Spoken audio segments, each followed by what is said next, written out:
Assalamualaikum warahmatullahi wabarakatuh. Bagaimana adik-adik kabarnya? Semoga sehat selalu ya. Dalam kesempatan kali ini, mari kita simak sama-sama materi lingkungan kita dan sosial budaya. Pertama yang akan kita bahas adalah lingkungan kita. Pernahkah kamu perhatikan permukaan bumi seperti nampak tidak rata? Ada yang rendah, ada yang tinggi, dan ada yang datar. Bahkan ada yang berbentuk gunung atau pegunungan.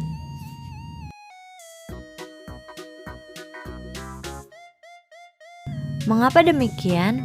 Bagaimanakah bentuk keadaan lingkungan alam di sekitar kita? Apa penyebabnya? Peristiwa alam apakah yang pernah terjadi di lingkungan tempat tinggalmu? Semua pertanyaan itu akan dibahas dalam pelajaran ini.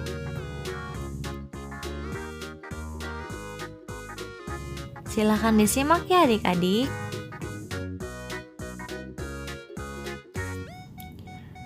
Permukaan bumi kita terdiri atas daratan, laut, lautan, selat, teluk, dan tanjung.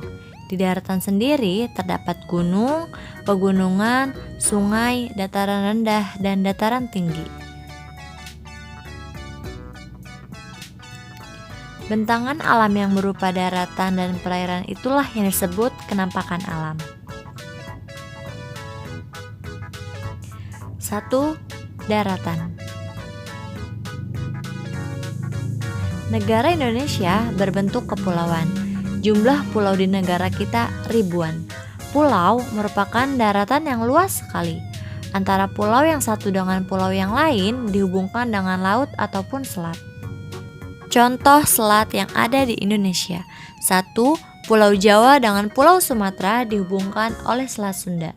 2. Pulau Jawa dan Pulau Bali dihubungkan oleh Selat Bali. 3. Pulau Timor dan Pulau Papua dihubungkan oleh Laut Arafuru.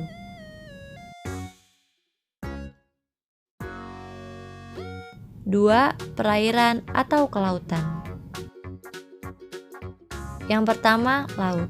Laut adalah perairan yang sangat luas dan dalam. Air laut terasa asin karena mengandung garam. Jadi, bahan dasar garam itu dari air laut. Contoh laut di Indonesia. 1. Laut Arafuru berada di sebelah selatan Kepulauan Aru. 2. Laut Banda berada di sebelah selatan Pulau Seram. 3. Laut Jawa berada di sebelah utara Pulau Jawa.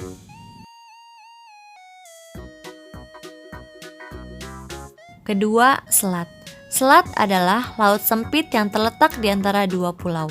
Contoh selat yang ada di Indonesia. 1. Selat Alas menghubungkan Pulau Lombok dan Pulau Sumbawa. Kedua, Selat Bangka menghubungkan Pulau Sumatera dan Pulau Bangka. 3. Teluk.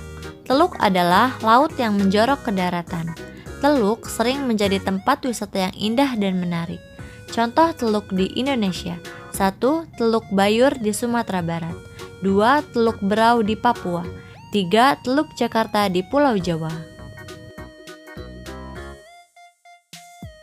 4. Tanjung atau ujung. Tanjung adalah daratan yang menjorok ke laut. Contoh tanjung yang ada di Indonesia. 1.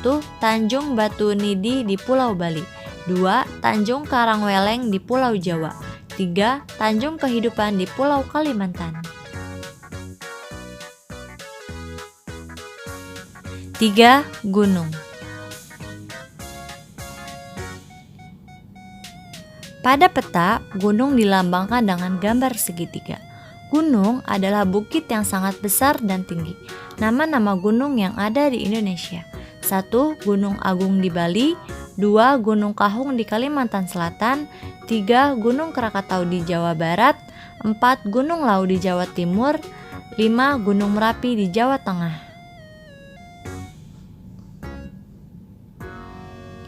4. Sungai.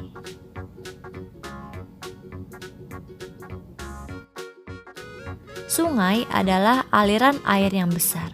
Sungai dapat dimanfaatkan untuk irigasi sawah, pertanian, budidaya ikan dengan karamba, objek pariwisata, PLTA atau pembangkit listrik tenaga air, dan ada yang digunakan untuk transportasi yaitu angkutan.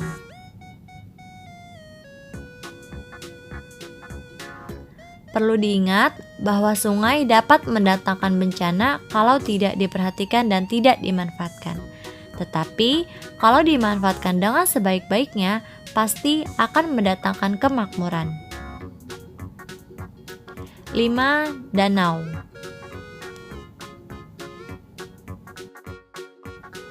Danau merupakan daerah genangan air yang luas dan dikelilingi oleh daratan. Danau ada yang dibuat oleh manusia, ada pula yang terbentuk sendiri oleh kondisi alam. Danau ada yang terletak di dataran rendah, namun ada pula yang terdapat di dataran tinggi.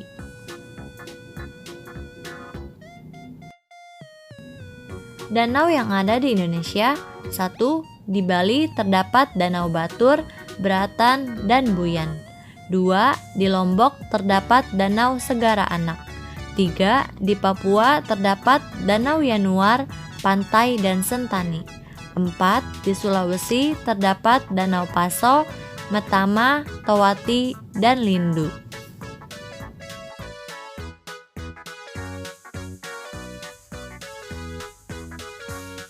Pembahasan kedua mengenai peristiwa alam. Pernahkah kamu merasakan akibat gempa? Ingatkah peristiwa yang terjadi bulan Mei 2006 yang menghebohkan masyarakat Yogyakarta dan Jawa Tengah?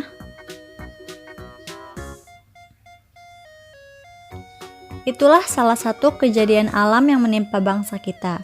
Kejadian alam lainnya adalah banjir, gunung meletus, tanah longsor, tsunami, angin topan, dan kekeringan. Kejadian-kejadian ini sering disebut dengan bencana alam.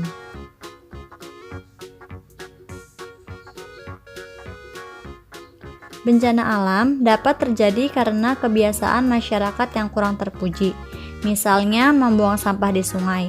Sampah di sungai itulah yang akan menghambat aliran sungai dan mengakibatkan banjir.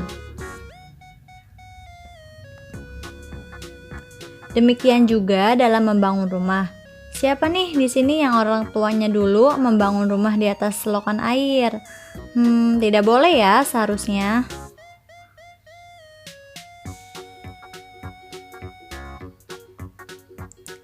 Bangunan rumah sedapat mungkin menyesuaikan dengan kondisi alam lingkungannya.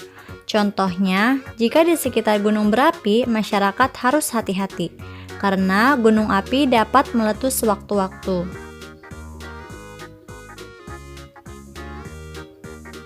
Penebangan hutan secara liar dan besar-besaran dapat menjadikan tanah gundul dan mempermudah tanah longsor. Hutan yang gundul juga menyebabkan kekeringan, sehingga masyarakat dapat kekurangan air bersih.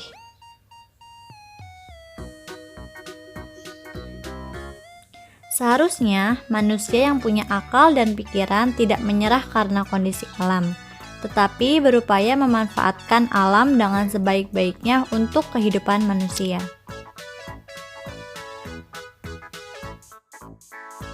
Pembahasan terakhir mengenai sosial dan budaya.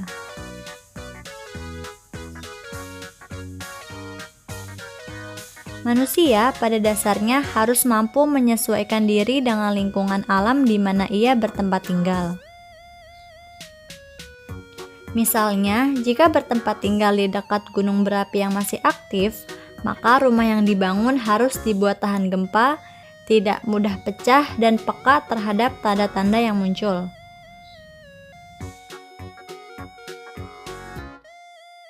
Misalnya lagi, jika kamu berada di daerah yang rawan kekeringan, harus dibangun sarana PAH atau penampungan air hujan sebagai persiapan jika terjadi kekeringan.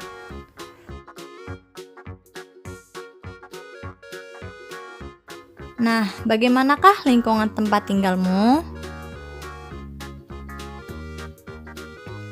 Perlakuan dan kebiasaan yang tidak baik terhadap alam dan lingkungan perlu disadari dan dihindari. Kebiasaan itu akan merugikan orang banyak. Peristiwa alam dapat dipengaruhi oleh faktor kenampakan alam. Kenampakan alam itu sendiri dapat mempengaruhi kehidupan manusia. Oleh karena itu, dengan mengetahui alam lingkungan tempat tinggalnya, manusia dapat lebih mudah menyesuaikan diri dengan keadaan.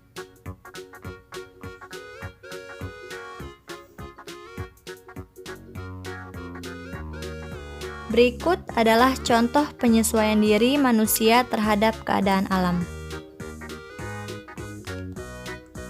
1. Di daerah yang sering terjadi gempa, rumah penduduk diupayakan tahan gempa dan tak mudah retak atau pecah. 2. Di daerah rawan banjir, upayakan rumah penduduk dibuat tinggi atau bertingkat. 3. Pencegahan tanah longsor dilakukan dengan terasering dan penanaman penghijauan.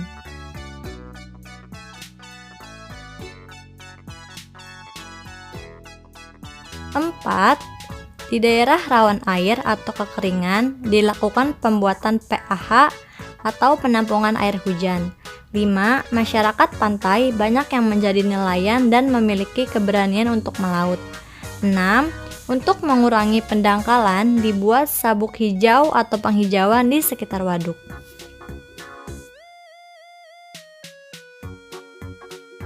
Semoga dapat dipahami semua ya adik-adik.